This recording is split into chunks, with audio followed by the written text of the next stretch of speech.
Alright, so maybe now that we've revealed that it's an engagement ring he was gonna give her, then when I present the ring later, it'll be I'll be able to break up his testimony.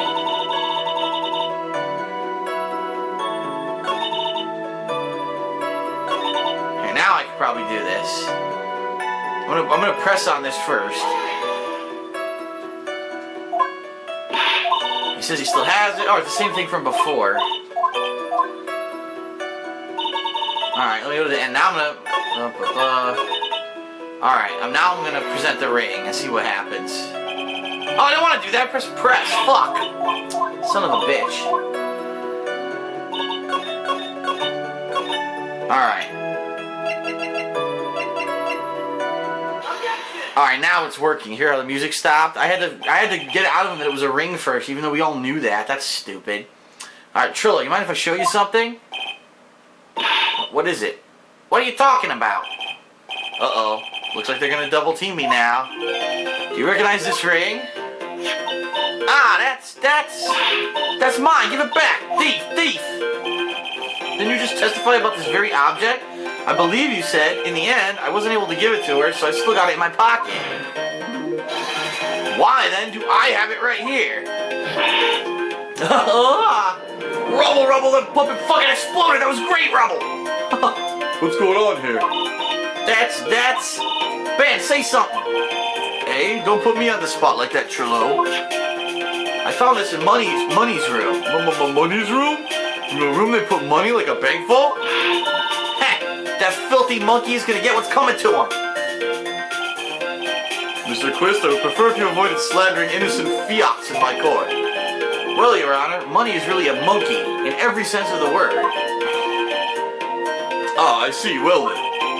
Money likes to go after the shiniest things that he can find and gather them up. Shiny things? Trillo, when was this ring stolen from you?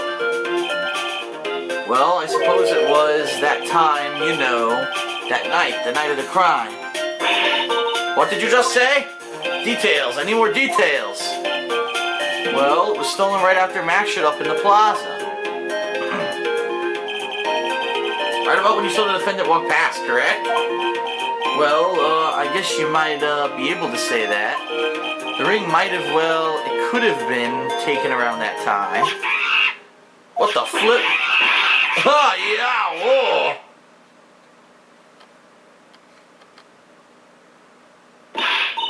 Ben, what's with you?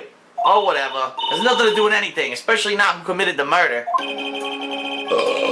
Ooh, excuse me. It's not for you to decide who has to do with what. Now, Trillo, back to the topic at hand. I haven't admitted a thing. Not I, Mr. Trillo Quist.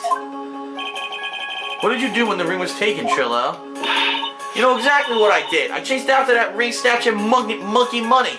But you weren't able to catch up with him, were you? It's all this slow loafy fool called Ben's fault. While he was fumbling his way through the snow, that dumb monkey was able to get away. That is indeed an incredible shame. Well, this does indeed prove one very important point. Prove an important point? What could that point possibly be? Gee, Ben doesn't exercise enough, or Ben's testimony has a flaw. I think we know. There's a huge contradiction in this witness's testimony. Contradiction? The witness just testified to the following effect. Up until the police arrived, he didn't move from the entrance to the plaza. However, the witness just stated that he chased after Money the monkey. When the witness was off chasing Money, there was no one watching the plaza. What is the meaning of all this, Mr. Phoenix Wright? Where are you going with all this little theory of yours? I'm saying there's no possible way that this witness saw the plaza the entire time.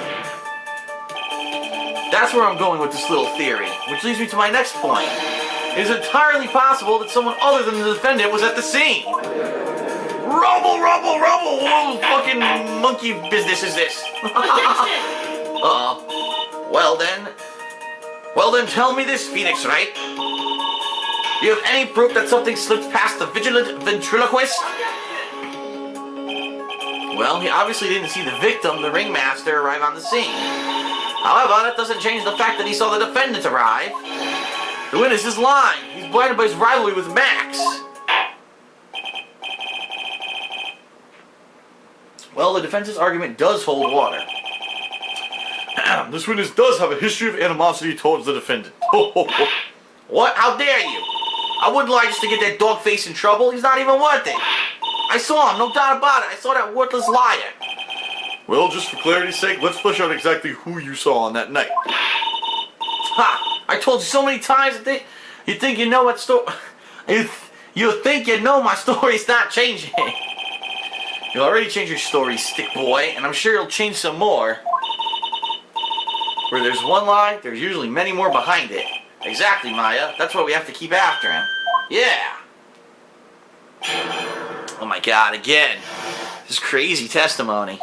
I'll give you what I was waiting that night. I'll give you that I was waiting that night for Regina. But that doesn't change the fact that I saw Max in the plaza that night. He showed up after I had been waiting there for about 5 minutes. I said good evening to him. Now I sound British. What the hell's going on? I said good evening to him. I said good evening to him, but he didn't even acknowledge my presence.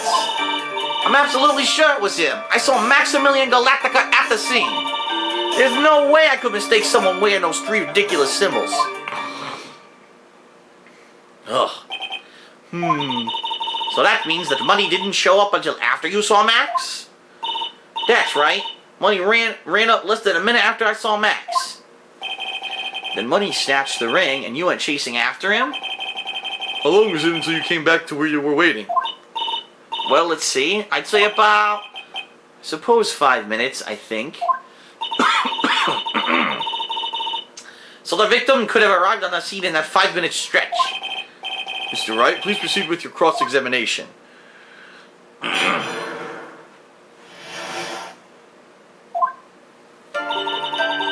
Alright, I'll give you that I was waiting that night for Regina. So you were only concerned with waiting for Regina that night? That means you probably wouldn't have noticed if someone else showed up. You should think about how many eyes I'm fucking the voice up again. You should think about how many eyes I actually have. I got 4, you know. 4. Counting Ben, of course. With that many eyes, they really think something would have slipped by me? 4 eyes is an awful lot of attention directed at one area, I suppose. Yikes, that just is even more dangerous to our case than Trillo.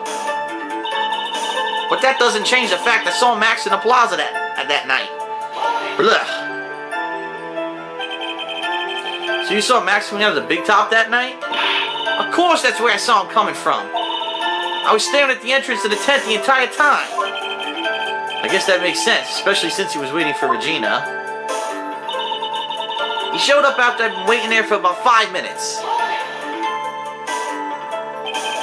About what time would you say these events took place? You're one of the dumbest people on the planet if you can't figure that out yourself. You already know that practice finished promptly at 10 p.m. And you already know that I went to the lodging, I'm losing the voice. I'm losing the voice in the middle of doing it. This is bad. And you already know I went to the lodging house right after practice. You don't need to be a brain surgeon to know around what time it was when I saw him. Just add 10 more minutes. I'm sure you can do that. Now what time was it? Indeed, what time was it? What time was it? Let me think about that for a second. Yow, I'm no good at math. It was 10:10 p.m. Oh yes, that sounds about right. Sounds about right because that's the time I saw Max on the scene. I said good evening to him, but he didn't even acknowledge my presence. So you testified that you said good evening to Max that night. You must enjoy asking incredibly obvious questions. You say good morning in the morning, good afternoon during the day, right? And it's obvious I'd say good night to someone at night.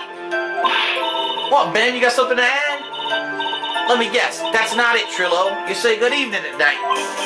I'm sorry, Trillo. Mr. Quist, I would prefer if you keep your ventriloquist act outside of the courtroom. Impossible! The performer lives and breathes his performances. You should know better. There's gotta be something wrong with this bit of testimony. Nothing especially. Trillo's evening greeting or Ben's half of the comedy act. What the hell?